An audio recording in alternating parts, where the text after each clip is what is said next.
고린도후서 8장 1절부터 보시죠. 형제들아, 하나님께서 마게도냐 교회들에게 주신 은혜를 우리가 너희에게 알리노니, 환난의 많은 시련 가운데서 그들의 넘치는 기쁨과 극심한 가난이 그들의 풍성한 연보를 넘치도록 하게 하였느니라. 내가 증언하노니 그들이 힘대로 할 뿐 아니라 힘에 지나도록 자원하여 이 은혜와 성도 섬기는 일에 참여함에 대하여 우리에게 간절히 구하니, 우리가 바라던 것뿐 아니라 그들이 먼저 자신을 죽게 드리고 또 하나님의 뜻을 따라 우리에게 주었도다. 오늘 우리 8장서부터 9장 15절까지는 교회 생활의 경제적 원리라고 이렇게 제목을 잡아놨어요. 교회 생활이 물론 신앙 생활이죠. 거기에 경제적 원리는 연적보다 뭐 이렇게 해가지고 8장서부터 9장 15절, 특별히 누가복음 21장 4절로 요조를 잡아놨는데, 누가복음 21장 4절을 보시게 되면 저들은 그 풍족한 중에서 헌금을 넣었거니와 이 과부는 그 가난한 중에서 자기가 가지고 있는 생활비 전부를 넣었느니라 하시니라. 우리 연보하는 그런 그 모습을 봤던 예수님이 연보에 대한 그런 그 어떤 상대적 평가 이런 그 의미가 아니라 이제 그것이 어떤 믿음을 가지고 했는지에 대한 상황을 고려한 그런 그 말씀을 하신 적이 있습니다. 그래서 8장은 일단 연보의 원리가 되어지겠고요. 9장 1절로 7절까지는 연보의 방법, 그 다음에 9장 8절로 15절까지는 연보의 목적이라고 하는, 본문에 그렇게 구분되어져 있는 건 아니지만 내용이 그렇기 때문에 연보의 어떤 그 경제적 원리라고 하는 맥락에서 연보의 원리와 방법과 목적을 그렇게 가지고 본문을 나눠 봤습니다. 이제 그 8장 1절서부터의 이야기가 극한 가난 가운데 풍성한 연보 행위에 대한 소개가 있습니다. 그래서 형제들한테 마게도냐 교회를 예를 들어서 이제 소개를 했다는데, 형제들아, 하나님께서 마게도냐 교회들에게 주신 은혜를 우리가 너희에게 알리노니. 그래서 마게도냐 교회의 그 은혜라고 이렇게 이야기를 해요. 이 은혜, 이 은혜를 지금 고린도 교회에게 알려주기 위해서 편지를 받았습니다. 그런 거 이야기거든요. 지금 소개하려고 하는 것은 우리 하나님의 은혜입니다. 하나님의 은혜인데, 그 은혜의 내용이 뭐냐면 연보예요. 그러니까 연보를 세상의 원리대로 경제적 어떤 재화, 이런 걸로 본다고 한다면 그는 은혜에 속해져 있는 게 아니에요. 그냥 우리 어떤 그 사회적 경제 활동을 할 때 필요한 그런 재화의 범주를 뛰어넘지 못합니다. 그런데 하나님께서 우리에게 주어졌던 이 연보를 어떻게 관리하게 하신가, 이런 문제거든요. 하나님께서는 재물과 그 다음에 하나님을 겸하여 섬기지 말라, 이런 그 이야기를 했어요. 어느 날 청년의 특강을 하는데 늘 마음에 걸린다는 거예요. 경제활동을 한다 하는데 지금 그 경제활동이 있어서 이 재물에 대한 것이 그렇게 겸하여 섬길 수 없는 거라고 한다면, 내가 지금 추구하고 있는 건 과연 뭔가 라고 하는 것 때문에 갈등이 있다고 그러길래 그런 이야기를 했어요. 그 이야기는 지금 섬김에 대한 이야기거든요. 그런데 하나님은 창조주세요. 그렇죠? 하나님은 창조주고, 그 다음에 재물이라든지 이런 것들은 피조물에 해당되어지는 거죠. 그냥 피조물이라고 하는 건 우리들한테 섬김의 대상이 안 되는 겁니다. 섬김의 대상이 아니라 우리 창세기 1장 28절에서 근본적인 언약을 갖다 하셨을 때 이거를 통치의 대상으로 이렇게 주셨어요. 만사 만물을 우리가 다스리도록 하나님께 주셨기 때문에 재물을 우리가 어떻게 운영하는가에 대한 문제지 이거를 하나님을 섬기듯이 하는 것이 아니라는 거거든요. 우리는 어떤 이렇게 두 개를 나란히 나열을 갖다 해놓고 봤을 땐 OX 문제를 접근하듯이 뭐 양비론으로 들어가거나 양시론으로 들어가거나 이런 거 어려움이 있어요. 이건 이제 인식에 우리 훈련이 안 돼 있었기 때문에 나타나는 현상들인데 이런 그 일들은 이제 본문 오늘 읽어 나가다 보게 되면 이제 다음 그 단락에서 보게 되면 적나라하게 그 이유를 설명을 갖다 하는데 일단 우리가 어떻게 운영하는가에 대한 문제, 다스리는가에 대한 문제 이거를 가지고 좀 연보에 대한 문제를 이해를 하는가의 내용이에요. 그러면 이 연보를 하기 전에 이거는 이 마게도니아 사람들이지만 개인에게 주어진 하나님의 어떤 그런 재물이에요. 그렇죠? 개인에게 주어진 재물을 어떻게 운영하는가가 연보의 문제예요. 그러니까 이 재물이라고 하는 것이 하나님께로부터 이거를 거저받았다. 하나님께로부터 내가 받았다. 라고 하는 것이 전제가 돼야 그걸 운영하게 되어질 때 연보의 행위가 나오는 거거든요. 그런데 그거를 내 거를 뭘 낸다고 이야기를 하니까 그 다음에 그건 은혜가 아닌 거예요. 재물이라고 하는 것이 내가 잘나가지고 지금 가지고 있다고 생각이 되니까 이게 은혜가 아닌 거예요. 은혜라고 하는 그 이야기는 내 것이 아니라고 했을 때 하나님께서 이걸 거저 주셨습니다. 수많은 사람들이 재물을 받을 수 있는 조건도 있고 자격도 있고 다 그런 거 아니겠어요? 근데 왜 하나님께서 그 많은 재물을 나한테 주었을까? 그 이야기는 은혜인 거예요. 그러니까 우리는 그런 재물을 받고도 은혜를 모르고 살아가니까 은혜를 모르는 재물을 가지고 연보를 내야 되니까 인색한 마음이 들어갈 수밖에 없어요. 얼마나 아까워요 이게. 내가 어떻게 본 돈인데 그 이야기 아니에요? 어떻게 본 돈인데 맞습니다. 어떻게 해서 본 돈인데 땀을 흘리면서 본 돈이죠. 근데 땀을 흘렸다는 이야기는 뭡니까? 이건 결국은 재물이라고 하는 거는 우리가 뭐 이게 먹고 사는 그런 거 문제로 해서 하나님이 땀을 흘려야 먹을 수 있도록 저주를 갖다 내신 거기 때문에 그건 당연한 거예요. 땀을 흘리고 수고해야 먹을 수 있다고 하는 건 당연한 거예요. 근데 그거를 다른 사람은 당연하지 않나요? 왜 나만 당연한가요?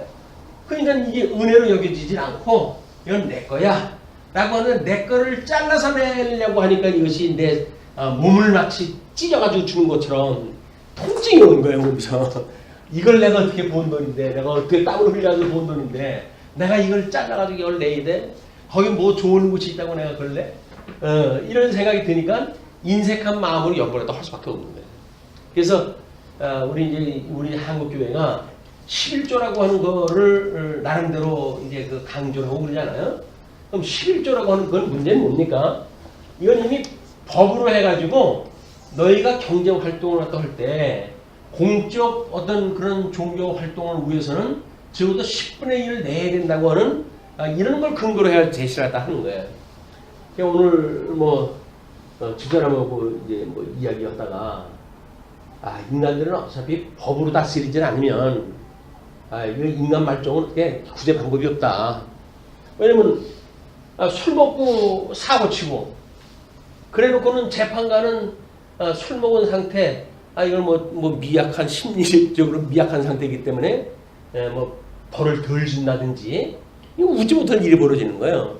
술 먹고 사고를 냈으면 이거 가중처벌을 갖다 해야지.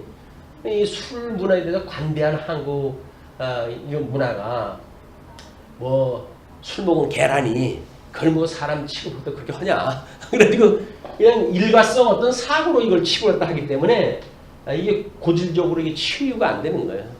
그냥 술 먹고 역주행을 하다가 멀쩡한 사람들 괜히 그 뭐 사람을 죽이고 교통사고가 나고 이런 사건을 해서 다른 사람 불행을 하다 야기시키고 이런 그 일들이 벌어지는 거 아니에요? 오늘 아침에 뭐 신문 타이틀 갖다 좀 보니까 비싼 차 타고 그리고 추돌을 갔다고 도망을 갔다가 그래가지고 큰 트럭을 들이받고는 또 옹병을 들이받고 그래가지고 완전히 지가 죽어버렸어요. 모르자는 거야 그게 도대체? 뭘 빨리 가려고 그렇게 해가지고 죽 달려가는지 모르겠어요. 죽들이 달려가는 것만이 아니죠. 사고를 냈으니까 사고를 걸리지 않으려고 해가지고 더 가속을 하다 하고 가속을 하다 보니까는 사고가 나고 사고가 큰 걸로 부닥치니까 그 다음에 지가 옹벽을 부닥치고 해가지고 결국 죽고 말하는데 인간의 이것이 뭔가 법으로라도 조정되지 않으면 뭐 우리 공자는 덕치를 갖다 이야기했다 했거든요. 근데 과연 그 인간들한테 이 덕치가 가능할까? 그 사람들은 이 도덕법이라고 하는 이 도덕을 중시하는 사람들이니까 그러니까 덕치를 이야기를 하는 거예요. 법치를 갖다 하는 거는 너무 이 급수가 얕다. 그래서 덕을 함양시켜서 덕으로 스스로 다스릴 수 있어야 된다 이렇게 이야기를 하는데 성선설을 주장한 사람들 답잖아요. 성선설을 믿는 사람이니까 이런 이야기를 하는 거예요. 인간이 얼마나 사악한지 그 본성을 갖다 알게 되면 이런 이야기를 못하죠. 근데 자기가 그 인간에 대한 속성을 연구하다가 보니까 인간은 본디 착한 거다. 이렇게 연구가 되어진 거예요. 그러니까 덕치를 갖다 이야기를 하는데 인간은 어떤 법으로 제동이 안 되면 난장판 될 수밖에 없어요. 미국 사회에서 그 서부시대 때 뭐 총 잘 쏘면 장면 그 제일이었잖아요. 그 문화가 지금까지도 해가지고 총기를 그렇게 총기 사고가 나오는데도 불구하고 그걸 어떻게 헐지 못해요. 왜냐면 워낙 그 덩어리가 커져가지고 법을 고칠 수가 없어요 이젠. 그러면 그 총기 만들고 하는 데로부터 보통 로비가 들어오는 게 아니잖아요. 그거를 만약에 못한다고 한다면 큰일 나죠 경제가. 그러니까는 뭐 각 가정에 하나씩은 다 보신용으로 해가지고 권총이 있고 아이들도 가끔가다 그걸 꺼내가지고 장난을 해다 치고 이런 그 일이 많이 하는 것이 지금 서부 시대 때 다른 그 인디안들을 다 죽이고 차지했던 그런 그 미국 사람들의 이 역사 아닙니까 이게. 총으로 나라를 차지한 강탈한 사람들이에요. 지금이야 무슨 뭐 경찰 세계 경찰인이 운영하고 이야기를 하고 뭐 이북에 뭐 인권을 갖다 이야기를 하는데 아유 인권은 뭐 인권 이야기할 사람들이 있지. 총으로 해가지고 다른 사람을 다 죽이고 그 인디안들 멀쩡한 거 다 죽이고 가족을 베끼고 그래놓고 어떤 조그만 데다가 그냥 몰아놓고 너희들은 여기만 살아 라고 이야기하는 사람들이 뭐 인권을 이야기를 합니까? 인권을 이야기를 하긴. 그냥 타락되어진 인간들이 할 수 없는 짓을 하면 살아가는 겁니다. 그러니까 짐승의 일이니까요. 이건 전부 짐승의 일이에요. 이게 짐승의 일이니까 짐승을 관리할 수 있는 방법은 그 짐승의 주인이 법으로 해가지고 정해놔야 돼요. 하루는 3개밖에 안 줘. 그럼 3개만 꼬박꼬박 주는 거예요. 그리고 우리 바깥에 나가면 넌 죽어. 라고 하면 그걸 나가게 되면 잡아먹는 거예요. 이렇게 해야 이 짐승들도 이제 어떤 길이 들어가지고 살게 되어지는 건데 그게 소위 가축화되는 거 아닙니까? 근데 이 인간에 대한 오해가 마치 뭔가 좋은 그런 이야기를 듣고 그리고 살아가면 좋은 열매를 맺는다고 생각이 드는데 그렇지가 않아요. 그렇지가 않아요. 그냥 말씀도 마찬가지예요. 말씀을 아무리 생명의 말씀이고 뭐 좋은 말씀이고 해가지고 우리 들었다. 그 들은 거고 나하고 이 본성하고 뭔 상관이 있어요? 우리가 뭐 설날서부터 그런 그 이야기를 했지만 내 마음이 내 마음대로 움직여져야 말이죠. 내 마음대로 안 되는 건데. 그러니까 내 마음대로는 안 되는데 또 뭐 교회에서는 사랑을 이야기를 하고 덕을 이야기하고 그러니까 차마 이걸 안 할 수는 없잖아요. 이걸 해야 되니까는 우리는 은혜로 여겨지지 않는데도 불구하고 의무감을 가지고 이 법을 갖다 지켜나가기 위해서 참 애를 쓰는 겁니다. 애를 써요. 그런 거 참 안타깝죠. 이 지금 우리 사도 바울이 마게도니아 그 성도들을 소개했던 것처럼 환난의 많은 시련 가운데서 그들의 넘치는 기쁨과 극심한 가난이 그들의 풍성한 연보를 넘치도록 한다고 그랬는데 이건 은혜가 아니면 안 되는 거예요. 그걸 극한 가난 있는 사람들이 뭐가 풍성한 연보를 넘칩니까? 뭐 우리 옛날 말로 광에서 인신 난다고 그런 얘기가 있어요. 광에서 인신 난다는 이야기는 뭡니까? 광에 그냥 지토로 쌓여져 있으니까 그거 가지고 원래 인심을 쓰고 하는 그런 거 사람들이 있게 마련이죠. 근데 그것도 일부의 이야기예요. 일부 이야기. 광에서 아무리 썩어 나가도 안 줘요. 그 좋은 버릇 나빠진다고 안 줘요. 버릇 나빠진다는 이야기는 뭐예요? 자기가 가지고 있는 법이 있거든요. 그 법 기준에 미치지 않으면 너는 굶어 죽는 거 마땅해 라고 이야기를 해가지고 광에서 꺼내가지고 주질 않습니다. 광에서 인신난다는 건 그래도 어른들이 어떤 덕을 이야기를 하고 윤리를 이야기하고 그래도 사회적인 기본으로 인간은 이 정도는 되겠지 라고 하는데 만들어지는 그 이야기지 인간은 고약스럽게 짝이 없는 거예요. 근데 어떻게 이 많은 시련 가운데 기쁨이 넘칠까요? 시련. 지금 시련이라고 하는 현실이에요. 현실. 근데 이 시련이 그 사람들한테는 이게 기쁨으로 온다는 거예요. 기쁨으로. 이게 말이 되어지는 겁니까? 그리고 극한 가난인데 이 극한 가난이 이 연보를 갖다가 넘치게 한다는 거예요. 이걸 넘치게. 아니 이런 일이 어떻게 있게 돼요? 이것이 하나님의 은혜라고 하는 기본적인 것이 이게 있어야 이게 가능하다. 이게 없으면 안 되는 거예요. 11조라고 하는 걸 가지고 억지로 내질 않으면 뭐 이제 하나님 앞에 죄 짓는 거다. 뭐 이런 걸로 이야기를 하고 또는 그걸 나름대로 뭔가 낚시밥처럼 10분의 1을 갖다가 바쳐봐라. 하나님께서 더 이상을 주시지 않을지 네가 아냐? 라고 이야기를 해가지고 강조를 딱 하는데 이걸 법으로 해가지고 지키게 한 그것은 성도들한테 신앙의 양심에 벗어나는 거예요. 이게 연보의 원리라고 하는 그 이야기는 한마디로 하나님의 은혜가 깨달은 자, 은혜로 인하여 예수 그리스도 사는 자, 예수 그리스도 안에 있기 때문에 성령의 감동으로 모든 일들을 할 수 있는 자, 이런 자들한테 이것이 열매로 맺게 되어지는 거기 때문에 은혜가 없는데 그게 뭘 나옵니까? 이 은혜가 없는 사람들을 하려고 하면 법으로 해가지고 자꾸 다그쳐야 돼요. 11조 안 내고 당신 잘 되는지 봐라. 당신 사업 망해. 라고 해서 겁이나 주면 망할까봐 뭐 무서워가지고 이걸 할지 모르겠죠. 그러나 만약에 그것이 아니라고 만약에 우리 배웠어요. 이제 배웠으면 배웠다는 이야기는 뭡니까? 은혜를 배우고 그거는 수단적으로 해가지고 깨달아야 되는 문제 아니겠어요? 근데 우리는 은혜는 없이 그냥 그게 아니네. 우리가 여기 쏘가왔네. 라고 하는 것만 남게 되어지게 되면 그 사람은 이제는 이거조차도 안 하게 되어지는 거야. 뭐 이 과거의 말씀운동 산하의 연보들 보면 놀라울 정도였어요. 놀라울 정도였어요. 다른 교회 다니다가 뭐 와가지고 이 좋은 말씀을 듣고 연보를 갖다 해야지 그러면 전도 온 사람들이 절대 연보 못하게 해요. 연보 하지 말라고. 그렇게 많이 하지 말라고. 연보 그렇게 망은 하는 거 아니라고. 근데 왜냐면 자기가 전도했는데 자기보다 많이 내면 자기가 체면국이잖아. 많이 하지 말라는 거예요. 과연 은혜를 인하여서 전도를 갖다 본 겁니까? 그래서 그 말씀 너무 좋아가지고 전도를 갖다 했나요? 그렇다고 한다면 그분이 하는 것에 대하여 우리가 왜 감나라 백나라를 하겠어요? 그냥 은혜 뭐 깨달아가지고 기쁨이 넘치면 해야지 라고 독려 갖다 해줘야지.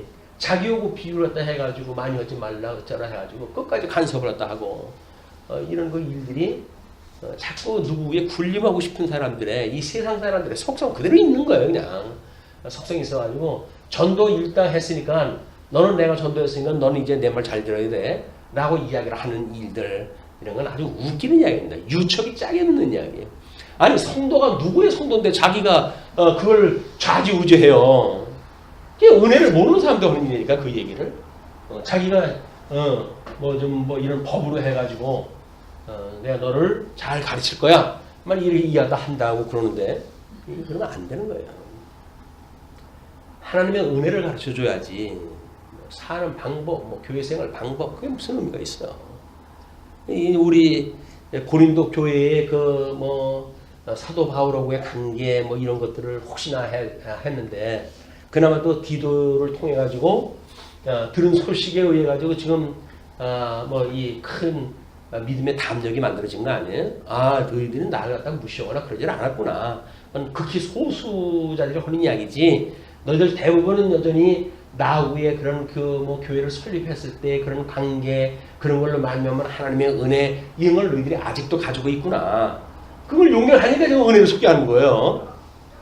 만약에 먼저처럼 무슨 그게 무슨 사도냐, 무슨 연보를 갖다가 가지고 뭘 자기 돈 삥땅 친다 뭐 이렇게 자기가 오해했던 사람이라고 한다면 이 얘기 못 해요. 근데 그게 아니라는 걸 알았기 때문에 이 연보 얘기를 갖다 하는 건데, 그러니까는 이 환난의 많은 시련 가운데서 그들의 넘치는 기쁨과 극심한 가난이 그들의 풍성한 연보를 넘치도록 하게 하였다. 이건 지금 마게도냐 교회의 그냥 사실, 객관적인 사실이에요. 객관적인 사실인데 그 객관적인 사실이 그 원인이 어디로부터 나온지 알아? 그 원리가 뭔지 알아? 그 사람들이 지금 은혜를 가지고 있거든. 그 이야기예요. 하나님의 구속의 은혜에 그들이 감동하고 있거든. 그렇기 때문에 이런 열매가 맺는 거야. 라고는 원리를 갖다 소개를 해준 거란 말이에요. 예, 내가 증언하노니 그들이 힘대로 할 뿐 아니라 힘에 지나도록 자원하여, 예,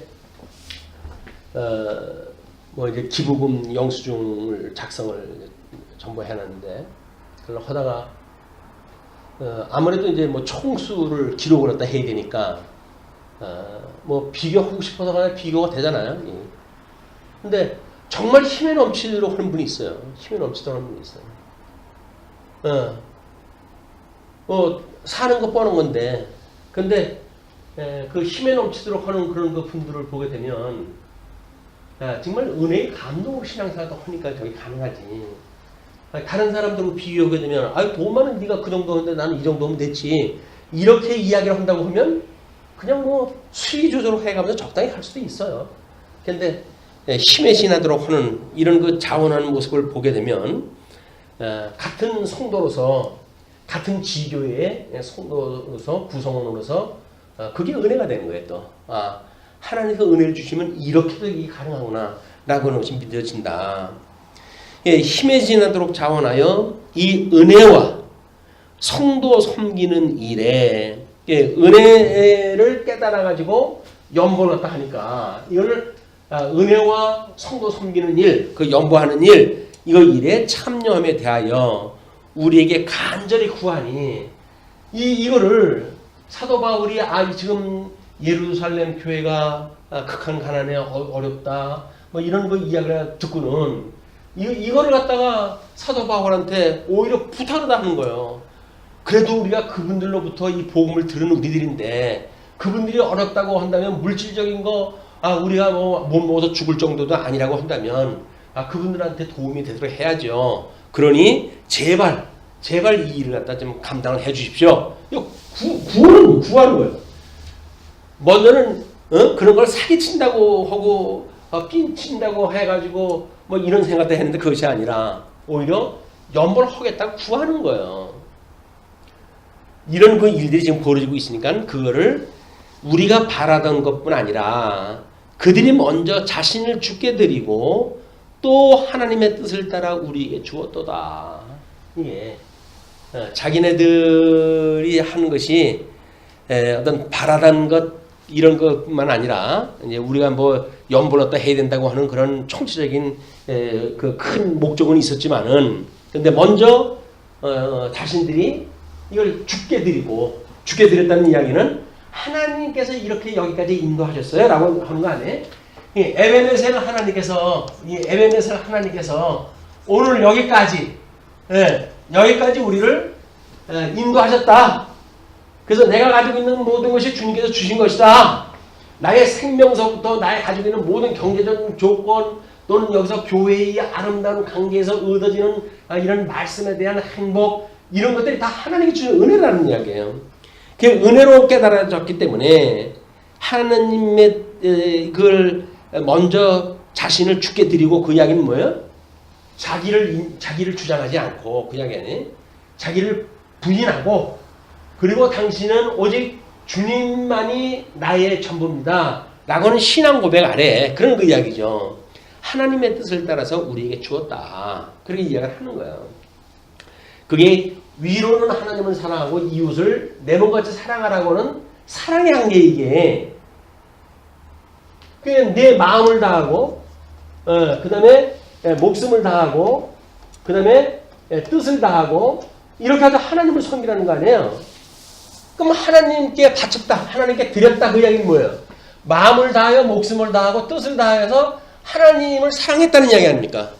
사랑을 갖다 하고 그리고 우리 바울을 통해 가지고 그 연보를 주었으니까 그래가지고 바로 내 몸같이 이것이 그 고린도 교회의 어려움을 겪고 있는 사람들이 내 몸같이 우리 예루살렘 교회 성도들을 사랑을 갖다 했다 그런 그 이야기예요.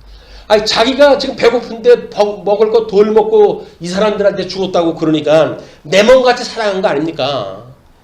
뭐 우리는 뭐 집에서 썩어나가도 안 줘요. 다른 사람들 안 줘. 왜? 그건 말라면 또 무섭거든요.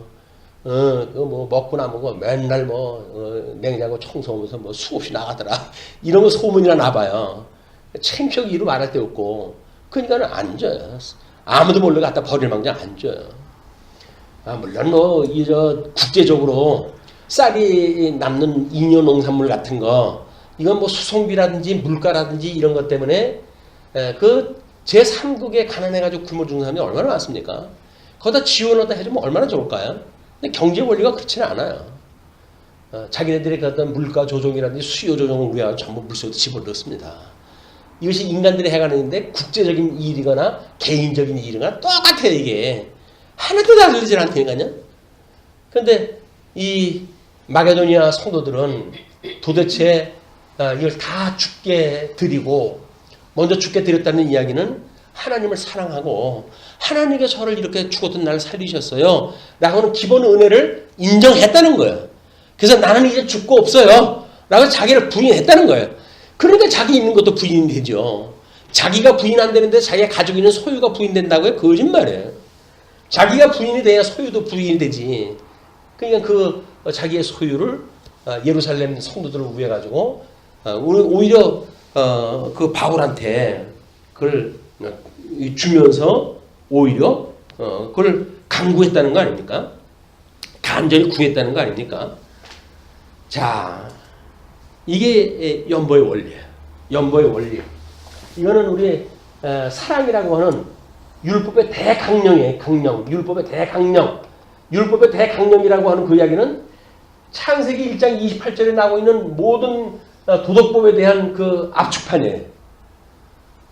그냥 이거를 지금 우리 예수님이 오셔가지고 이루신 사건인데 그 은혜를 깨달았던 마게도니아 성도들은 예수님의 이 복음적 원리의 삶 이거를 그대로 지금 실현이 되어주고 있다. 너무 놀라운 거 아닙니까 이게? 놀라운 거예요.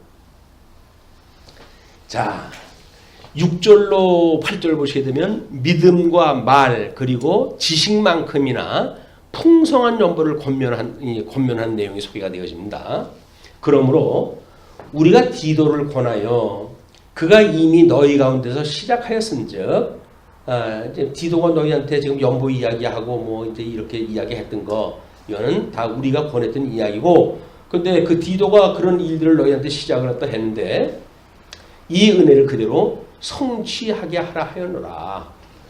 그렇게 계획대로 지금 잘 되고 있습니다. 염려하지 마세요. 선생님이 이렇게 염려하는 것처럼 그 사람들이 뭐 선생님을 오해하고 도적같이 여기거나 무슨 그 우리한테 사도권이 필요하다든지 이런 이야기하는 게 다수가 아닙니다. 몇몇 거짓 지도자들이 와가지고 시기 나는 마음에 그렇게 한 거니까 그건 절대 그렇지는 않습니다. 이건 복을 받으니까 그래 그렇다면 천만 다행이구나. 우리 그 연보 계획했던 거 이걸 성취해서 예루살렘 교회에 보낼 수 있도록 우리가 하자라고 이야기를 했다는 거예요. 그러니까 오직 너희는 믿음과 말과 지식과 모든 간절함과 우리를 사랑하는 이 모든 일에 풍성한 것 같이 이 은혜에도 풍성하게 할지니라. 자, 은혜의 풍성한 거는 지금 마게도니아 교회의 성도들에게 나타나는 현상이었어요.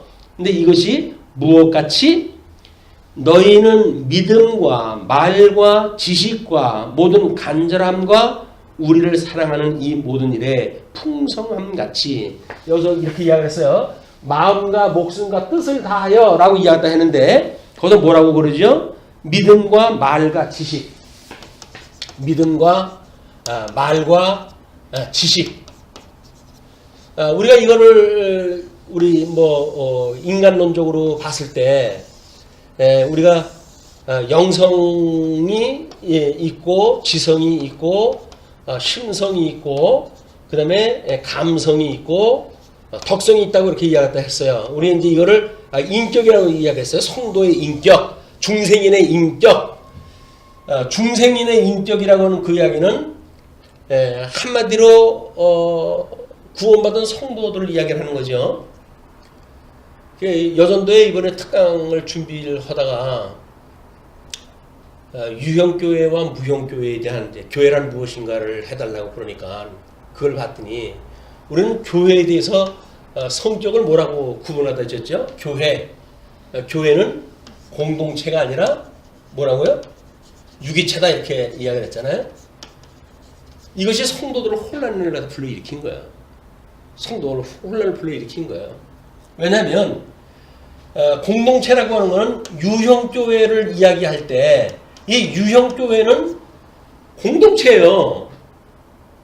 아니 자기 가족 따로 있고 뭐 남의 가족 다 따로 있고 그러지 형제 자매라고 부르지만 자기 가족처럼 생각을 합니까?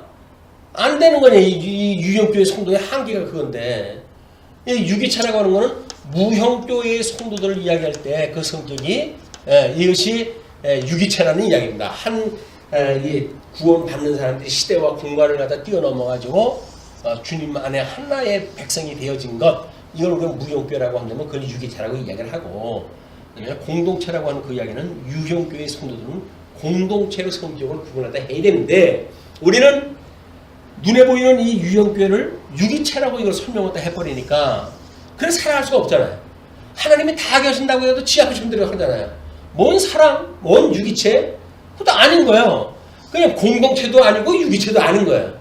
그러니까 이건 중도 석가도 아니라는 이야기가 된 거예요. 이게 우리가 이 교회 간에 대한 오해가 거기로부터 시작이 되어졌고, 그것 때문에 성도들이 이 관계도 이 도안이면 뭐처럼 생각한다 하니까 우리는 유기체라고 그러는데 왜 안 되지 뭐 해가지고 유기체처럼 생각하는데 유기체는 이 영적인 문제는 이 영적인 문제야 유기체적인 거죠. 영은 보이는 게 아니잖아요. 이건 보이는 거는 지금 우리들의 이 덕성 문제, 이런 우리 어떤 행동 문제 나오는 일이기 때문에 이런 그 일인데, 자, 그럼 하나님의 말씀을 가지고 우리가 하나님의 말씀을 교훈을 갖다 이제 받게 되어졌을 때, 우리 지식이라고 하는 거는 지성적인 그 작용 아니에요? 믿음이라고 하는 건 우리들의 이 감성적인 그런 그 작용 아닙니까? 그렇다고 한다면 의지로 나오는 것이 그 뒤에 언급되어지는 걸 거예요. 뭐라고 그럽니까? 모든 간절함, 우리를 사랑하는 이 모든 일, 그 다음에 풍성한 것 같이, 일에 풍성한 것 같이 은혜에도 풍성하게 할지니라 라고는 전 인격적인 요소야말로 이 열매, 은혜의 열매로 맺는 것까지에 이르기까지는 우리들의 이것이 인격적으로 이것이 이렇게 갈려져 있기 때문에, 공동체라고 한다면 우리가 성령의 소욕을 이끌림을 받을 적에는 뭐의 열매를 맺습니까? 성령의 열매를 맺죠.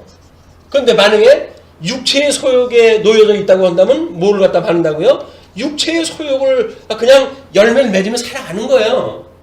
근데 육체의 소욕을 가지고 맺고 살아가는 사람한테 뭐 성령의 열매를 이야기를 하게 되면 믿음이 어려서 그렇다나 뭐 어쨌거나 라고 해가지고 믿음이 없다는 얘기는 안 하죠. 근데 우리 이 믿음이라고 하는 건 성령께서 붙들어 주셨을 때 가능한 거예요. 성령께서 나버려가지고 육체의 소욕에 내버려 둔다고 한다면 그때는 완전 마귀짓 하는 거예요, 우리가. 그러니까 이 공동체적인 삶을 살 때 육체의 소욕을 따라가지고 우리가 살아가는 일이라고 하는 것은 믿음에 있느냐 없느냐고 달라요. 그러니까 여기서 이 믿음이 우리가 설날 공부했을 때 믿음이라고 하는 건 뭐라고 그랬어요? 믿음은 어떤 그 작용에 의해서 나온다 그랬어요? 직관에 의해서는 직관. 그럼 이 직관에 의해 가지고 이 감성이라고 하는 게 움직이는 일인데, 그런데 뭐 직관이 우리 감성을 또 움직여야 뭐 연보를 갖다 하고 싶은 마음도 주고 뭐 그럴 거 아닙니까? 우리가 이거를 이야기할 때 분열증이라고 그랬어요. 육체의 소욕에 있는 모든 인간들은 분열증 환자다. 왜 분열증 환자라고 그랬죠?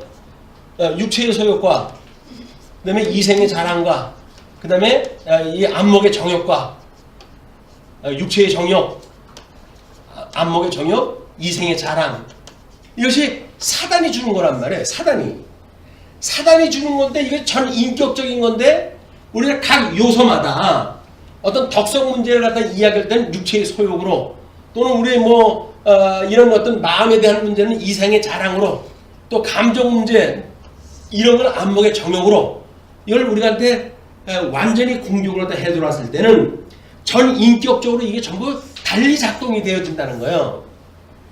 믿음이 어리다, 믿음이 크다라고 하는 그 이야기는 은혜라고 하는 공통 분모는 똑같아야 돼요. 이게 은혜라고 하는 것이 은혜의 감동이 크냐 작으냐가 믿음이 크냐 적으냐의 문제지, 나오는 행위가 다르고 하는 걸 믿음이 크다 적다 하는 게 아니라고요. 근데 우리는 뭐 조금 뭐 사람이 다 그럴 수 있는 거지 뭐 몸을 가지고 사는 사람이 이렇게 이야기를 하는데, 그거는 은혜가 적은 문제가 아니라 자기의 지금 육체의 소욕으로 있어가지고 욕심 때문에 안 되는 거예요.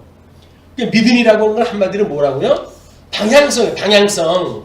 하나님의 은혜를 우리가 깨달았냐 안 깨달았냐의 문제지, 그래서 이 은혜를 깨닫고 있는 우리들의 마음의 이 정도가 어느 정도냐 라고 하는 분량에 대한 문제가 믿음의 분량을 이야기하는 거지, 각자 이 사단이 우리가 조종하는 육체의 정욕에 빠지고 이생의 자랑에 빠져있고 안목의 정욕에 우리가 빠져있는 우리들이 이런 열매를 맺을 때는 믿음이 내가 미숙해서 그런 거야 라고 하는 이야기를 하면 안 되는 거예요.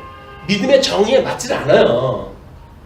믿음이라고 하는 그 이야기는 적어도 하나님의 은혜가 깨달아졌을 때, 주님이 나를 위해서 돌아가셨다고? 그래서 나는 이게 죽어서 없는 거라고? 그래서 믿어져야지 이게 은혜인데, 아니 여전히 나를 주장을 하면서 뭐가 내가 죽었어요 죽기는. 내가 죽었는데 왜 성질을 내요? 그렇잖아요? 목사도 그렇지. 아니 뭘 나오거나 안 나오거나 지가 왜 성질을 내냐고. 그렇잖아요? 하나님의 은혜로 이게 가능한 거다. 이걸 은혜를 많이 깨달았냐 적게 깨달았냐라고 하는 걸 우리가 믿음이 크다 적다 하는 거지, 여기서 나오는 어떤 덕성 문제에서 나오는 걸 가지고 믿음이 크다 적다 하는 게 아니다. 이 덕성 문제는 철저하게 뭐 육체의 소욕에 매달려져 있으면 그냥 훈련되어진 대로 안목의 정욕을 위해 가지고 우리가 이걸 덕성을 할 수가 있는 거예요. 예? 이생의 자랑을 위해 가지고 덕성 부분에 나올 수가 있는 거예요. 또 육체의 정욕을 위해서 이건 나올 수가 있는 거예요. 이건 육체의 소욕이지 성령의 소욕이 아닙니다. 근데 우리는 나타나는 것이 뭐 우리들이 봤던 어떤 윤리적 기준으로 봤을 때 그건 좋은 일 아니야? 라고 하는 걸로 이야기를 하게 되면 거기에서 이제 이게 성령의 열매냐 우리 사단의 열매냐 라고 하는 거를 오해를 하게 되어진다. 지금 그 믿음과 말과 지식과 그리고 모든 간절함, 그 모든 간절함이라고 하는 것이 우리 심정, 우리 감성 문제 아니에요? 지금 감성 문제, 어떻게 간절한 마음을 주었는가. 그리고 우리를 사랑하는 사랑이라고 하는 것이 모든 덕을 갖다 이루는 일이에요. 덕이라고 하는 걸 때 우리 이야기를 하잖아요. 믿음의 덕을 세우고, 이렇게 믿음 위에 덕을 세우고. 왜냐면 경건하신 주님께서 우리한테 그렇게 주셨기 때문에 그렇게 이야기를 하잖아요. 덕이라고 하는 것이 하나님을 아는 지식이 이것이 있어야 되는데, 지식 없이 한다는 이야기는 전부 이것이 그냥 다른 사람이 하니까 친구 따라 하듯이 그냥 하는 거예요. 이게 믿음하고 상관없이. 그러니까 그 덕이라고 하는 건 지식이 있어야 돼. 덕 위에 지식을 쌓아야 돼. 근데 지식으로 오게 되면 이게 무척이나 이게 더디가 난다. 그러니까 이건 절제가 필요한 거야. 그래서 지식에 절제를 더하고, 절제를 더하고. 이 절제를 더한다고 하는 그런 그 이야기는 우리들한테 이것이 인내하는 마음이 없으면 안 됩니다. 예. 그냥 하나님의 이런 것이 아유 이렇게 오래 걸리고 그러네. 끝없이 하나님 앞에 은혜를 구하고 끊임없이 자기의 부족함을 고하고 라고 하는 신앙생활이 했을 때 이것이 가능한 일이에요. 그리고 끝에 가서 이제 형제의 우애와 사랑을 더하라 이렇게 이야기하잖아요. 이게 제일 끝에 부분이 뭐냐면 사랑이라고요. 이 덕성 부분에 나오는 제일 끝에 나올 부분이 덕성 부분인데 아니 무슨 뭔 성도를 사랑을 해요. 성도를 사랑하고 이 말씀이 좋아가지고 나는 정말 여기다 헌신하다 하겠어. 그런 소리 하지 마세요. 뭘 헌신해요. 그냥 교회생활이니까 그냥 교회생활 하시고 말씀 듣고 은혜 깨닫고 그냥 그래서 하시면 되지. 뭔 헌신을 합니까? 헌신은. 가지고 있는 거 조금 나눠주면서 뭘 헌신한다고요? 그렇게 안 해요. 세상 사람들도 헌신 그렇게 안 합니다. 뭐 연말 되면은 가끔가다 이름도 성도 모르게 몰래 돈 놓고 도망가는 사람 있잖아요. 그 사람이 자기 이름 위해서 그거 합니까? 아니잖아요. 돈 많은 사람이 그거 할까요? 아니에요. 돈 없는데도 불구하고 자기가 사회적으로 뭐 도움받은 거 뭐 이런 거 깨달음이 있는 사람들은 그렇게 해가지고 뭔가를 보답을 하다 하려고 그렇게 하는 거예요.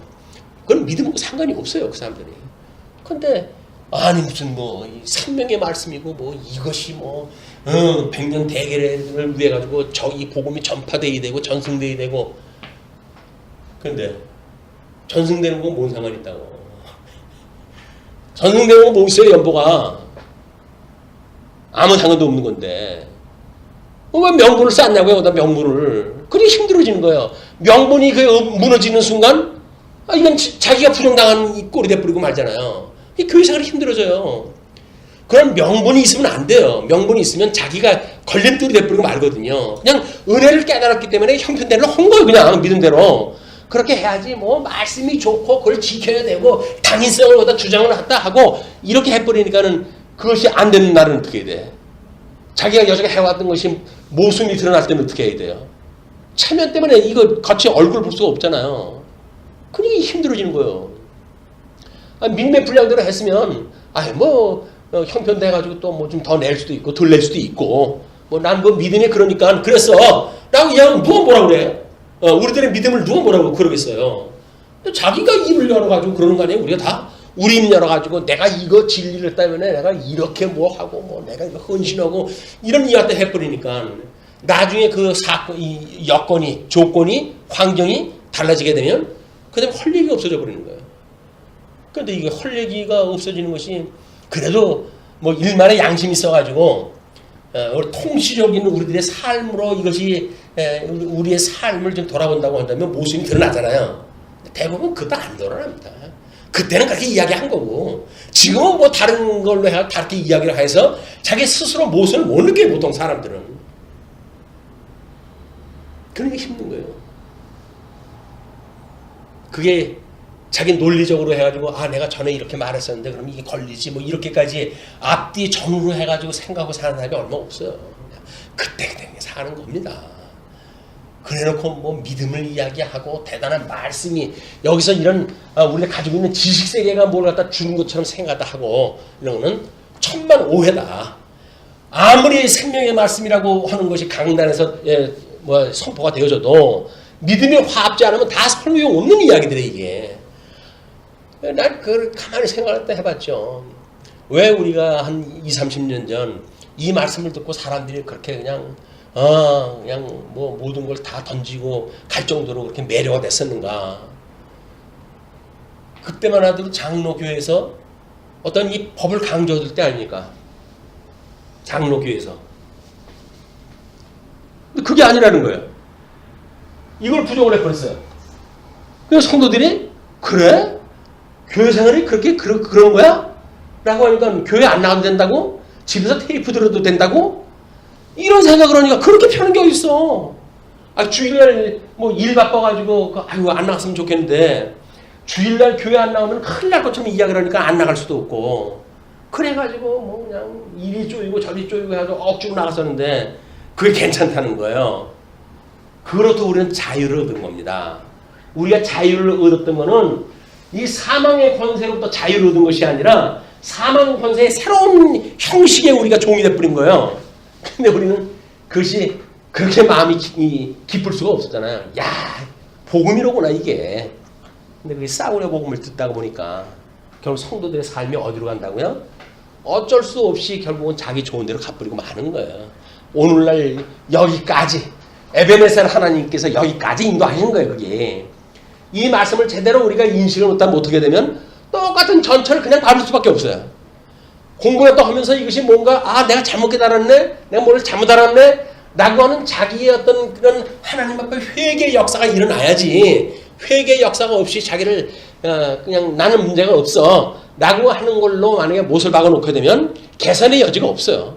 바뀔 여지가 없어요. 왜? 그걸로 족한데 뭐. 근데 이 사람들이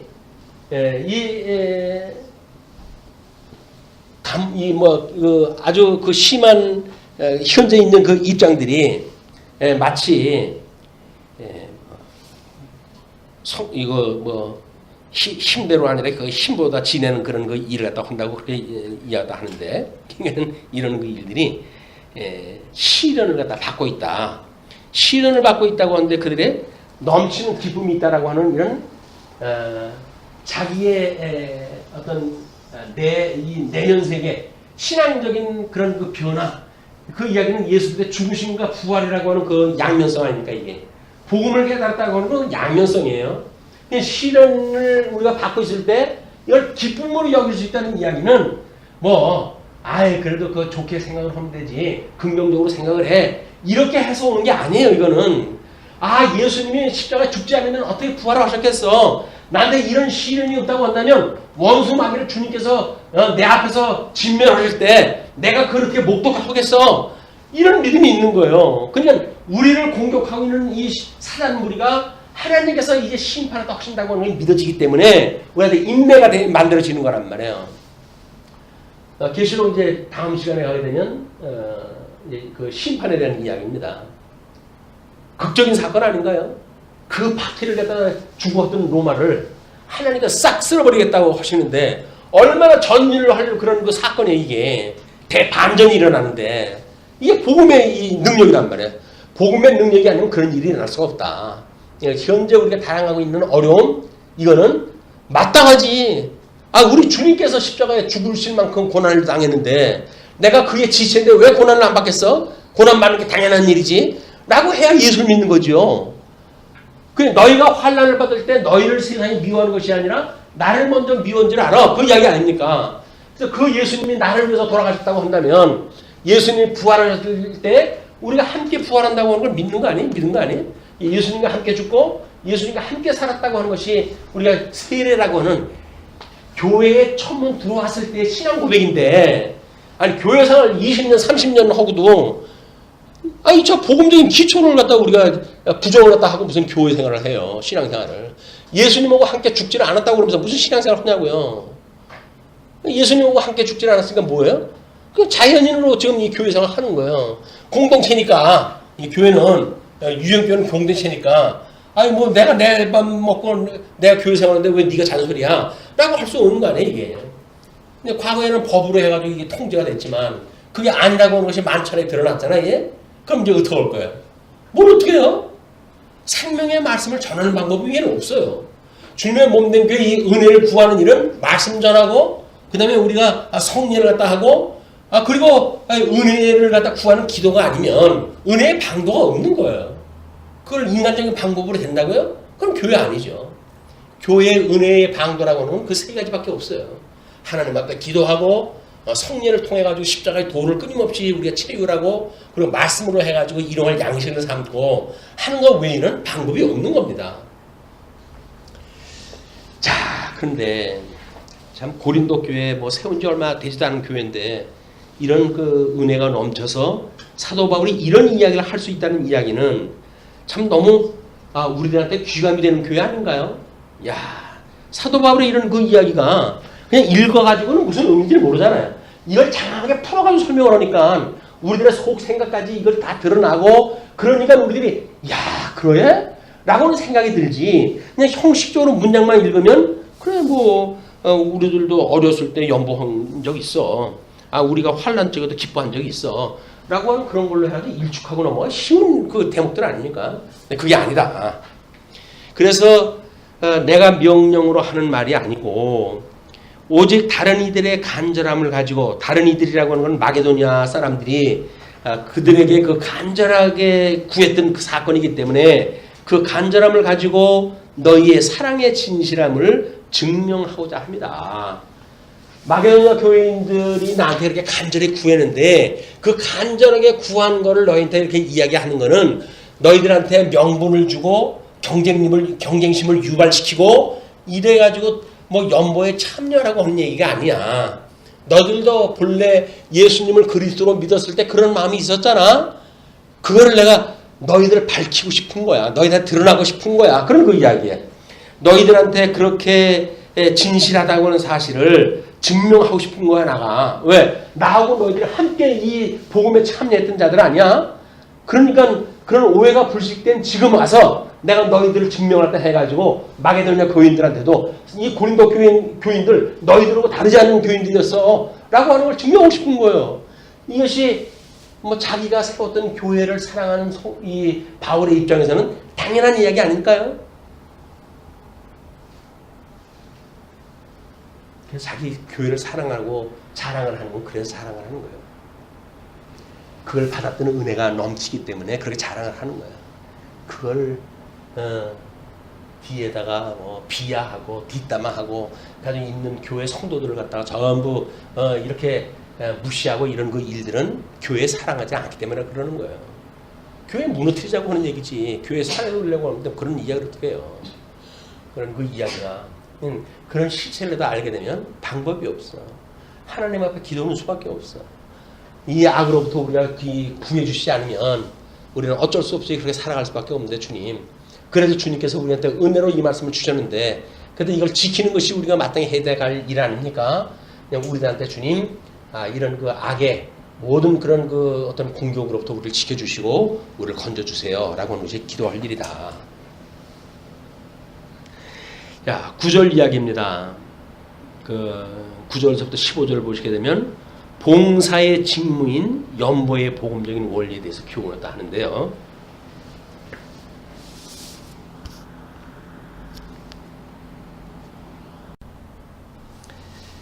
우리 주 예수 그리스도의 은혜를 너희가 알거니와, 우리 그리스도의 은혜를 이야기를 합니다. 이제 다시 처음으로 돌아가지고 이 은혜가 누구의 거냐면 우리 주 예수 그리스도의 은혜라고 이야기를 해요. 그러니까 우리 예수 그리스도의 은혜를 너희가 알거니와 부요하신 이로서, 하나님 성자 하나님으로서 그 이야기죠. 성자 하나님으로서 너희를 위하여 가난하게 되심은, 인간의 몸을 입고 이 땅에 오셔서 중보자가 되심은 그 이야기예요. 중보자로 오심은 그의 가난함으로 말미암아 육신을 입고 오셔서 중보의 사역을 하시는 그 사역을 통해서 너희를 부요하게 하려 하심이라. 너희를 하나님의 아들로 삼겠다라고는 하나님의 아들로 이미 예정되어져 있던, 하나님의 창세전에 예정되었던 뜻에 따라서 하나님의 너희들을 하나님 나라의 백성으로 그렇게 삼게 하기 위해서 그렇게 하는 것이다. 그런 그 이야기예요. 이 일에 관하여 나의 뜻을 알리노니 이 일은 너희에게 유익함이라. 너희가 1년 전에 행하기를 먼저 시작할 뿐 아니라 원하기도 하였은즉, 이미 일찌감치 이제 일이 시작됐던 거예요. 연보의 일이. 이제는 하던 일을 성취할지니 마음에 원하던 것과 같이 완성하되 있는 대로 하라. 너희들이 1년 전서부터 계획을 세우고 뭐 작정을 하고 선한 뜻을 가지고 있다고 이렇게 한 거니까 이것이 이제는 그거를 예루살렘 교회에다 전달할 때가 됐다. 이제 그런 그 이야기. 그러니까 완성을 해라. 마무리를 했다 해라. 그런 그 이야기죠. 그러면서 10절 이 일에 관하여 이 일에 관하여 나의 뜻을 알리노니 이 일은 너희에게 유익함이라. 너희가 1년 전에 행하기를 먼저 시작할 뿐 아니라 원하기도 하였은즉 이제는 하던 일을 성취할지니 마음에 원하던 것과 같이 완성하되 있는 대로 하라. 할 마음만 있으면 있는 대로 받으실 터이요 없는 것은 받지 아니하시리라. 우리가 말해요. 모든 그 환경도 마찬가지고 은혜의 열매로 나오는 우리 덕성 문제도 마찬가지입니다. 하나님의 은혜를 깨닫게 되어지게 되면은요, 시간, 공간, 어떤 그 조건 모든 것들을 자우지간 간절하게 원하는 것이 있어요.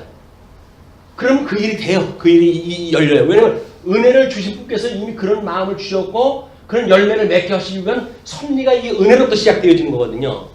근데 이거를 줄이기 시작을 갖다 하게 되면 점점 여건은 돼도 안 하게끔 돼 있어요. 어쩔 수 없어요. 인간이 가지고 있는 속성이 그렇습니다. 그래서 하나님의 은혜로 만약에 우리가 뭐 조건이 안 돼가지고 나 이번에 주일날은 지금 나오는 것이 그래요. 이런 생각이 들잖아요. 그러면 자기가 예를 들어서 무슨 계획이 있으니까 그런 일이 있을 거란 말이야. 그러면 그렇게 할 수 있는 그 주일날 나와가지고 예배에 참여하고 하는 것이 기쁨이기 때문에 어떤 시련이 있다고 하더라도 그걸 감당하겠다고는 마음을 하나님께 주시게 되면 그 일을 하게 돼요. 여건이 못하게 오는 건 아니에요. 그런데 그 여건상 그런 일들을 피해가지고 이걸 안 하려고 한다면 하나님께 이 일을 안 해줘요. 그러니까 그거를 우리가 왜 그러잖아요. 뭐 말의 씨가 된다는 이런 그 이야기도 하고 그러는데, 내가 뭐 어떤 그 참여하는 일을 여건이 돼서 여건이 안 돼서 안 해요 라고 이야기하는 거는 여건이 안 돼서 안 하는 것이 아니라 마음이 없어서 안 하는 거예요. 그걸 여건이 안 된다고 우리가 이야기를 하죠. 근데 하나님께서 마음을 주신다고 한다면 여건이 안 되는 현상인, 팩트는 지금 여건이 안 돼요. 그럼에도 불구하고 하나님께서 간절한 마음을 가지고 있는 자에게 일을 하게 하신다는 거예요. 그렇기 때문에 교회 일이라는 것은 마음이 있느냐 없느냐, 하나님의 은혜를 우리가 깨닫고 있느냐 안 깨닫고 있느냐가 문제지 그렇지는 않다는 겁니다. 그러니까 우리가 나타나는 현상 가지고 변명하고 뭐 핑계를 대고 이런 그 일들은 누가 뭐래요? 누가 묻습니까? 자기가 그냥 낯설으니까 그렇게 이야기하는 건데, 그것도 이 원리를 알고 보게 되면 내가 뭐 물어봤어? 우리가 뭐 형편되는지 안 되는지 내가 물어봤어? 왜? 교회 나오는 건 당연한 일이니까 그런 간절한 마음이 있다고 한다면 나오겠지. 그런 마음이 없다고 한다면요, 뭐 핑계 없어서 못 만드나? 그건 핑계는 아무 소용이 없는 거예요. 이런 것이 우리가 신앙생활 할 때 알게 모르게 우리가 우리를 속이는 일이 될 수 있기 때문에 정말 우리의 마음을 자세히 들여다봐야 돼요. 할 마음만 있으면 있는 대로 받으실 터이요 없는 것은 받지 아니하시리라. 마음이 없는 거 주님께서 받지 않겠다는 이야기예요. 그러니까 마음을 받으시는 하나님인데 그걸 모르게 되면 생색을 내잖아. 주님 갈까요 말까요? 그러면 뭐 바쁜데 뭘 가냐? 주님께서 그렇게 응답을 갖다 주셨어요. 그렇죠? 주님의 응답 듣고 제가 안 갑니다. 이런 생각을 할 수가 있는 거예요. 근데 하나님께서 마음이 없기 때문에 그렇게 하는 거예요. 만약에 이제 믿음의 후배들이 여러분들한테 뭐 질문을 갖다 합니다. 이걸 하는 게 좋을까요? 나쁠까요? 물어봐요. 그 물어볼 때는 왜 물어볼까요? 이걸 하고 싶어서 물어볼까요? 하기 싫어서 물어볼까요? 대부분 하기 싫어서 묻는 거예요. 그냥 누구한테 핑계를 대고 싶은 거예요. 그래서 믿음의 선배가 그건 뭐 뭘 혀? 안 하면 어디야? 뭐 이런 이야기 주면 그렇죠? 라고 해가지고 안 하려고 그러는 거예요. 그냥 누가 뭘 와서 물어보게 되면 그냥 마음은 대로 하세요. 이게 정답인 거예요. 뭐 목사님한테 물어보면 뭐래? 마음 오는 대로 하라고 그럴 텐데 라고 해가지고 묻지 않는 것이 마치 뭐 마음을 알고 그렇게 하는 것 같은데 그렇지 않아요. 물어볼 때 그게 물어보는 이유는 뭔가 지금 마음에 걸린다는 거예요, 그게. 그러니까 누군가를 설득하고 뭐 자기의 마음을 하나로 만들고 변명거리를 만들고 동의를 얻고 이래가지고 자기 마음 편하자고 하는 일이기 때문에 뭘 할까요 말까 그러면 마음대로 하세요. 그러면 마음대로 하세요. 왜? 하나님께서는 마음을 받으시는 분인데 그것도 뭐 내가 그 되면 되고 안 되면 안 되는 겁니까? 하나님의 마음이지. 근데 하나님의 뜻을 갖다 생각을 안 하고 뭐 거기에 뭐 자기의 선배 이야기 또는 뭐 목사 이야기 그런 걸 가지고 모르겠다고. 아무 소용이 없어요. 목사가 하라고 한다면 자기가 할 겁니까? 하지 말라면 안 할 겁니까? 그걸 뻔한데 왜 나한테 물어봐? 나한테 책임 돌리려고? 안 되는 거예요. 이미 선수들끼리 다 알아요. 이제 그런 거. 몇 번 이렇게 우리가 해보게 되면 선수들은 다 알아요. 저 사람이 왜 나한테 그걸 물어보는지, 왜 저런 말을 꺼내는지, 하고 싶으면 말없이 조용히 하죠, 그냥. 왜? 아이, 그게 너무나 좋은 일인데 뭘 소문내 그냥 혼자 하지. 하다 보게 되면 다른 사람이, 아유, 그걸 어떻게 생각을 했어요? 어떻게 좋은 일을 그렇게 시작을 했어요? 그 좋은 일이면 나도 좀 같이 하게 하지. 그냥 동참을 하겠지. 그걸 뭐, 설레발을 치고, 무슨 뭐 이렇게 그물을 만들어 놓고 웅덩이를 파고, 그래야 고기가 뭐 생긴다라 어쨌나. 교회는 그런 거 아닙니다. 하나님의 은혜가 있으면 받게끔 돼 있고 할 수밖에 없어요. 그러니 할 마음만 있으면 있는 대로 받으실 터이요 없는 것은 받지 않으시라. 그런 그 이야기예요. 이는 다른 사람들은 평안하게 하고 너희는 공고하게 하려는 것이 아니요. 다른 사람은 그냥 앉아서 얻어먹으니까 편안하고 그럼 나 이거 고생하는 나만 그럼 봉뽀하는 거야? 뭐야? 이런 생각이 들겠지만은 그러기 위해서 내가 너희들한테 이야기하는 게 아니야. 오히려 균등하게 하려는 것이야. 균등하게 하는 것이 연보의 정신이란 말이에요.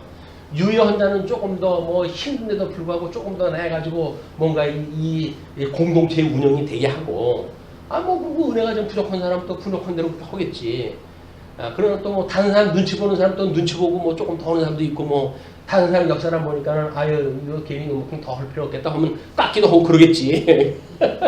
아니 그걸 누가 알아요? 그 마음 주시는 하나님이 다 알지. 그걸 무슨 사람들이 그걸 갖다 뭐 저울에다 재는 거 뭐 있어요 그걸. 그냥 참 마음이 지금 하나님이 주신 마음이 그거구나. 그래 생각하면 되는 거예요 그냥.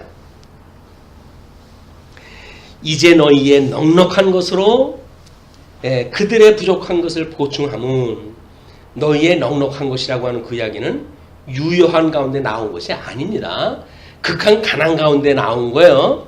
그런데도 불구하고 하나님께 은혜가 넘쳐서 그걸 냈으니 그걸 다른 사람을 위해서 버린다고 생각을 했으니 그만큼 넉넉한 거 아니에요. 넉넉한 것이 있는 것이 나의 소유에 있는 게 아니에요. 마음에 있는 거지. 그 마음에 있으니까는 넉넉한 대로 마음 쓰면 넉넉한 거예요. 근데 아무리 쌓아놓고도 넉넉한 마음이 없으면 못 쓰는 거지요. 그러니까 너희의 넉넉한 것으로 그들의 부족한 것을 보충함은 후에 그들의 넉넉한 것으로 너희의 부족한 것을 보충하여 균등하게 하려 함이라. 우리 예루살렘 교회가 이제 뭐 아직도 지금 그 예루살렘에 사도들이 남아가지고 모든 걸 운영하고 그럴 때 아닙니까?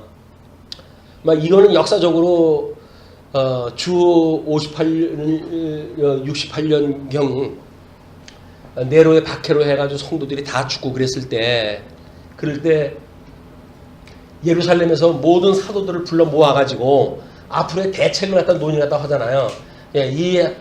어떤 교회는 누가 파송을 갖다 해가지고 어떤 일을 갖다 할 것인지 이런 일들을 결국은 예루살렘 교회에서 그러다 하니까 그런 것들이 이제 그런 그 넉넉한 생각을 가지고 있는 자들이 박해로 인해 가지고 지도자를 잃고 있는 교회들 주변에 있는 그 교회들 이 지도자를 잃게 되면 전부 이거 뭐 낙동강의 오리알 같지 않습니까? 그러니까 그런 자들에게 지도자를 파송하고 그런 그 일들을 갖다 감행하게 되어지니까 그게 보충하여 균등하게 하려 합니다. 기록된 것 같이 많이 거둔 자도 남지 아니하였고 적게 거둔 자도 모자라지 아니하였느니라. 제가 가만히 제 경제 활동을 돌아다 보게 되면 집사람한테 넉넉하게 돈 준 적이 한 번도 없어요. 그냥 까딱까딱 그냥 그렇게 할 거로 해가지고 하는데 그래도 평생 그거 가지고 운영하는 거 보게 되면 저 어떨 때 보게 되면 대견하자 할 정도로 써요. 뭐 과감하게 뭐 밥도 사고 뭐 외식도 뭐 하고 뭐 그렇게 해요. 내가 봤을 땐 내 규모로 봐가지고는 저럴 여유가 없을 터인데 어떻게 저렇게 할 거라고 생각하다 하는 거 보게 되면 그 마음이 너무 거기서 나오지 않는가 이런 생각이 들어요. 근데 이런 것들이 하나님께서 주시는 마음이 아니면 안 되는 거예요, 그게. 그러니까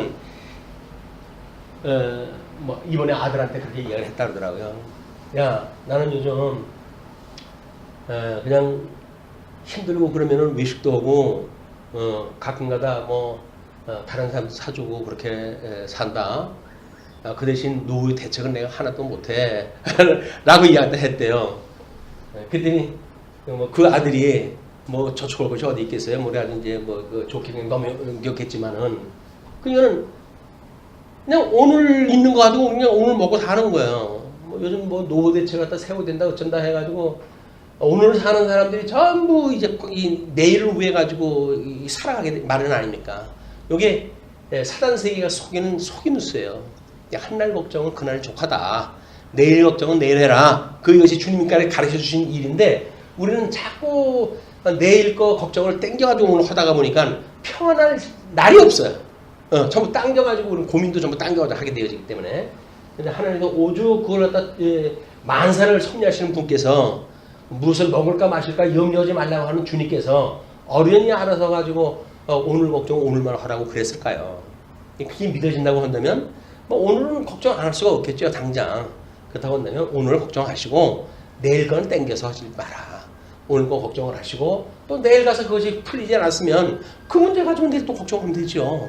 이렇게 해가면 하나님과 만사 섭리한다고 하는 걸 우리가 몸소 깨닫게 되어진다. 그래서 그렇게 아껴가지고 이렇게 해가지고 하는 사람들 가끔 그러잖아요. 많이 살림 놔줬어? 이렇게 물어보잖아요. 그렇게 살아가지고 살림 좀 보탬이 됐어? 이렇게 물어보잖아요. 왜? 안 그래요. 그냥 풍성하게 쓰는 사람은 쓰고 아무것도 없는데 안 쓴 사람은 안 쓰고도 아무것도 없어. 그럴 때야 쓰고 남는 게 없는 게 낫지. 그걸 아끼고 어떻게 하다가 그냥 목돈 한꺼번에 훅 날라가 버리잖아요. 꼭 그거 쓸 사람 또 만들어 놓는다 하나님께서. 재미나게도 그걸 아끼고 해가지고 이건 이렇게 써야지 해가지고 이걸 아끼고 안 쓰잖아요. 그러면 꼭 집안에 무슨 문제를 일으켜가지고 고돈을 갖다 몽땅 하나 쓰게끔 만들어놔요. 근데 그냥 그날 그냥 쓰고 하나님 그냥 주셨으니 감사합니다 해가지고 쓰게 되면 다음날 그런 일 없으니까 다음날 또 있는 걸로 해가지고 먹고 살면 되지. 어차피 많이 거둔 자도 없고 적게 거둔 자도 똑같은 거예요. 이게 진리예요. 많이 거둔 자도 남지 아니하였고 적게 거둔 자도 모자라지 아니하였다. 만나를 주셨을 때 그렇다는 거거든요.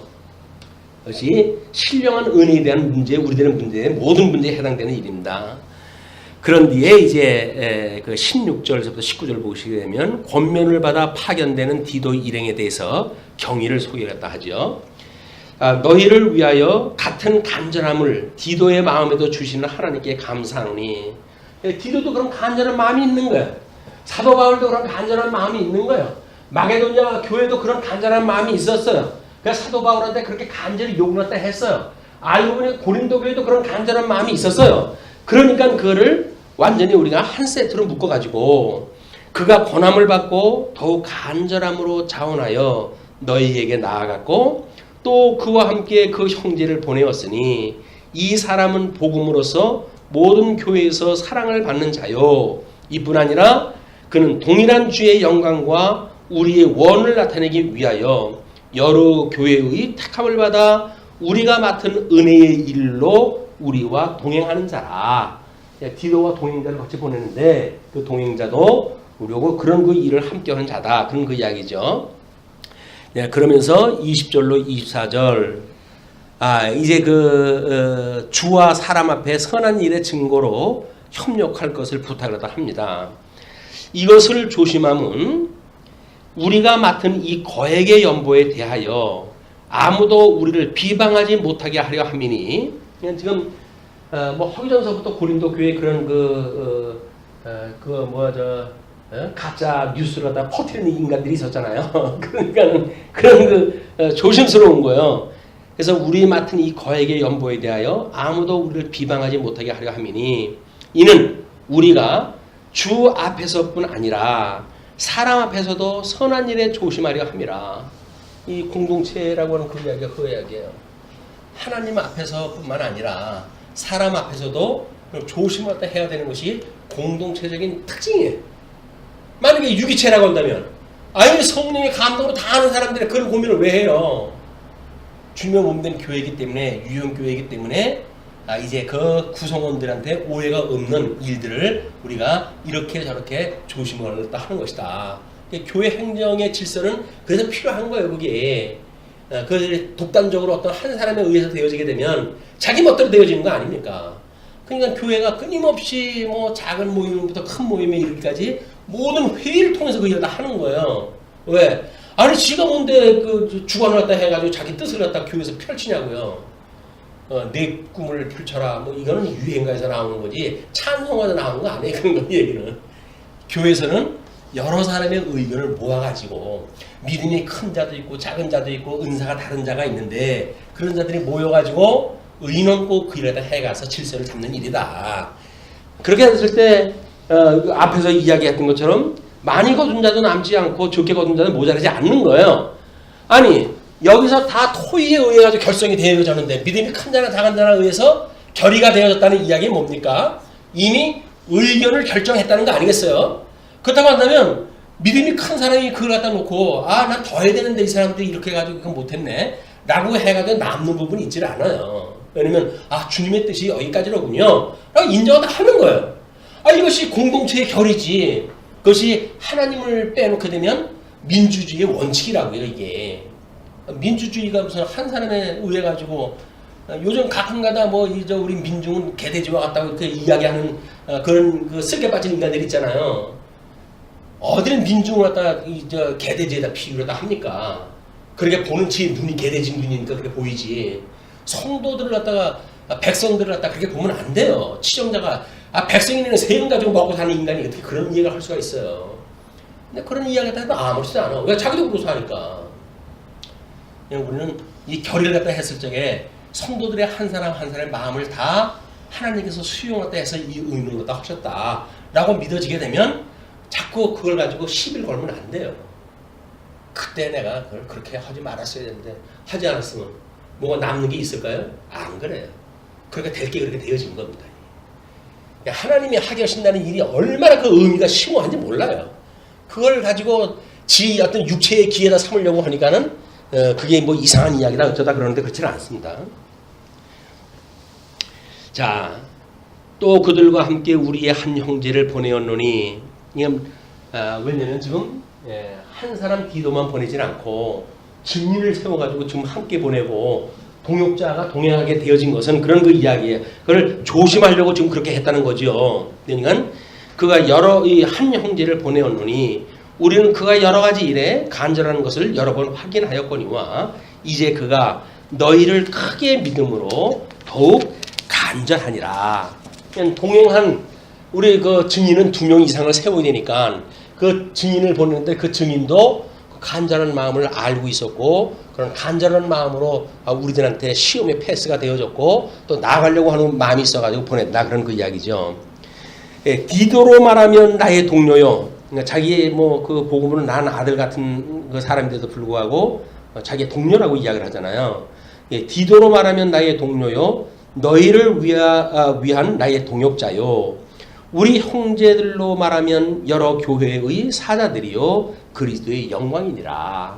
그리스도의 이 은혜가 나타나는 이 덕성으로 해가지고 전 인격으로 나타나가지고 예수 그리스도를 그 등불처럼 밝히는 이런 하나님의 영광이다. 그런 그 이야기죠. 이게 성도들의 우리의 삶의 표본이 되어지는 겁니다. 자, 끝으로 24절 보시게 되면 우리 그 20절에서부터 24절까지가 주와 사람 앞에 선한 일에 증거로 협력할 것을 부탁하는 내용인데 그러므로 너희는 여러 교회 앞에서 너희의 사랑과 너희에 대한 우리 자랑의 증거를 그들에게 보이라. 우리 고린도 교회를 세울 때 이들이 이렇게 어려운 환경 중에 이렇게 나하게 동역을 갖다 했어 뭐 이런 거 자랑을 갖다 했을 거 아니겠어요? 그런 그 자랑을 여러 교회 앞에 내가 했는데 너희의 사랑과 너희에 대한 우리의 자랑의 증거를 너희들이 보여줬으면 좋겠다. 그가 1년 전부터 계획을 세웠던 그런 연보의 그런 그 계획을 완성했다 해서 디도편에 보내고 그래서 그 일로 예루살렘 교회에 그 연보를 할 수 있는 일을 다 했으면 좋겠다. 그런 그 이야기로 해가지고 연보의 그 원리, 8장의 모든 원리가 끝을 맺습니다. 그러니까는 연보의 원리라고 하는 거는 뭐 기쁘고 즐거운 마음으로 자원 마음으로 뭐 이런 방법적인 이야기를 할 수 있겠으나 제일 큰 원리는 뭐예요? 예수 그리스도의 은혜로, 예수 그리스도의 은혜. 예, 은혜의 감동이 아니게 되면 아무도 소용이 없어요. 그래서 뭐 누구의 그 11조 많이 내는 그 사람 그 11조를 계산하기 위해서 회사를 갖다 운영한다는 사람 아닙니까? 11조를 그렇게 많이 내가지고 뭐 복을 받아가지고 부자가 됐다 그러는데 그 사람이 제3국의 석유를 갖다 빼내고 할 때 그 뭐 지역 주민들 압제하고 뭐 이렇게 하는 걸 보게 되면 차마 볼 수가 없을 정도네요. 예수 믿는 사람이 그러면 안 되지. 얼마나 그 악바리 짓을 갖다 했는지. 그냥 짓밟고 그 원주민들을 갖다 짓밟고 거기에 진액을 짜낸 것이 그의 부로 창출이 된 거다. 이런 거를 모르고 돈만 많이 준다고 그러니까 그냥 11조를 갖다 이야기를 하고 그러는데 이 경제의 원리 이거를 그런 식으로 풀어나가는 건 전부 세속적인 경제가 아니에요. 세속적인 경제가 뭐로 가도 서울 가면 된다고 수단 방법 가리지 않고 그러는데 그렇지는 않습니다. 그리스도의 복음은 철저하게 복음의 원리에 의해서 되어지는 거예요. 그래서 예수의 은혜에 대한 원리가 아니면 뭐 천금을 내면 뭘 합니까? 일확천금을 내가지고 뭘 어떡하겠다고요. 다 소용없는 일이에요. 그런 사람들이 내면 나중에 그 칼 들고 내뱉습니다. 내 돈 어떻게 썼냐고. 네, 이런 그 일들은 하나님의 은혜 가운데 우리가 하는 일이다. 이거를 깨닫고 우리가 조그만 돈이라고 하더라도 주면 몸된 교회에 그 연보랐다 통참이 됐을 때 하나님의 은혜를 생각하고 감사하다 하고 그 기쁨을 찬양하고 이런 일들이 영적인 그런 그 일들이 수반되어야지 거기서 낸 거 치적을 가지고 자랑 삼고 자기의 뭐 이름을 내고 이런 걸로 끝나게 되면 그거는 망조예요, 망조. 전혀 그 교회 연보라고 하는 건 그렇지 않다. 뭐 이 연보의 원리는 아주 이번에 확실하게 확인한 것 같습니다. 9장은 연보의 방